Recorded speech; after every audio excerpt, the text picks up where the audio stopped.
Summer हिंसा का एक और सीसीटीवी आया सामने। भीड़ को मस्जिद की तरफ जाने का इशारा करता दिखा मौलाना। पुलिस शख्स की तलाश में जुटी।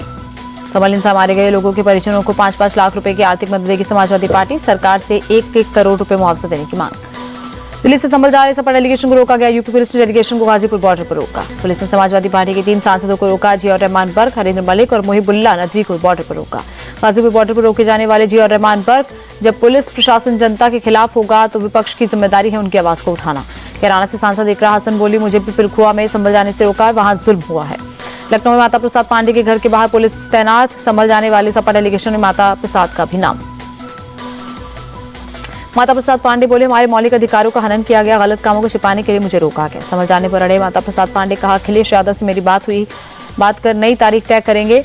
समर हिंसा की निष्पक्ष जांच होनी चाहिए।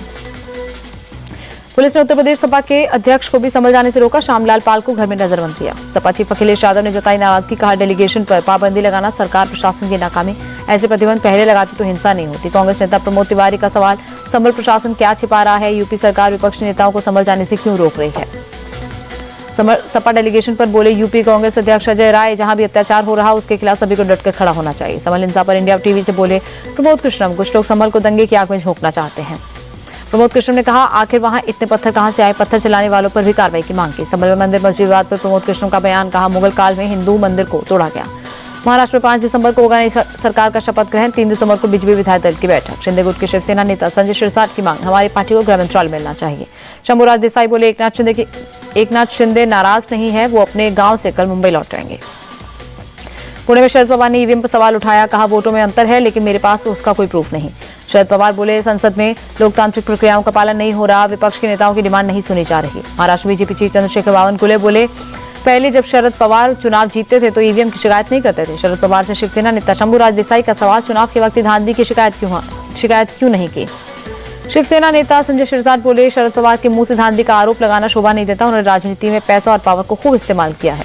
आरजेडी नेता मृत्युंजय तिवारी बोले, महाराष्ट्र में अब तक सरकार का गठन नहीं होना बताता है महायुति में सब ठीक नहीं है।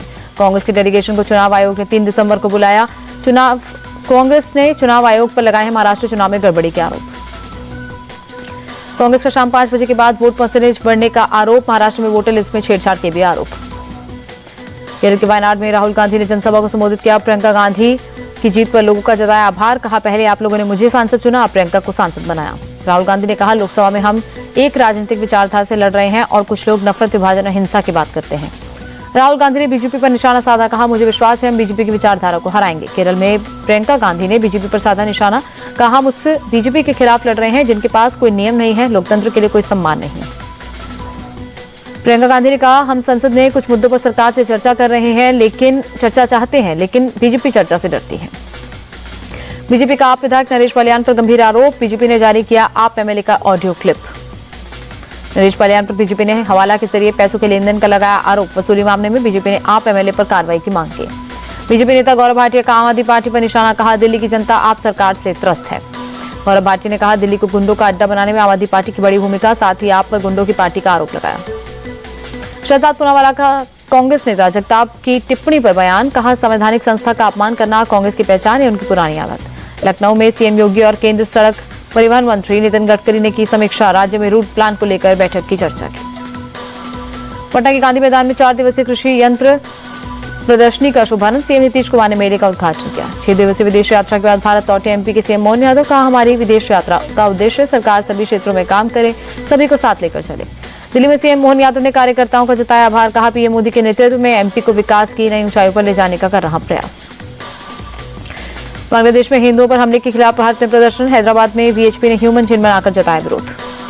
हैदराबाद में वीएचपी कार्यकर्ताओं ने बांग्लादेश के खिलाफ जमकर नारेबाजी की। बैनर और पोस्टर के जरिए सड़कों पर उतरे।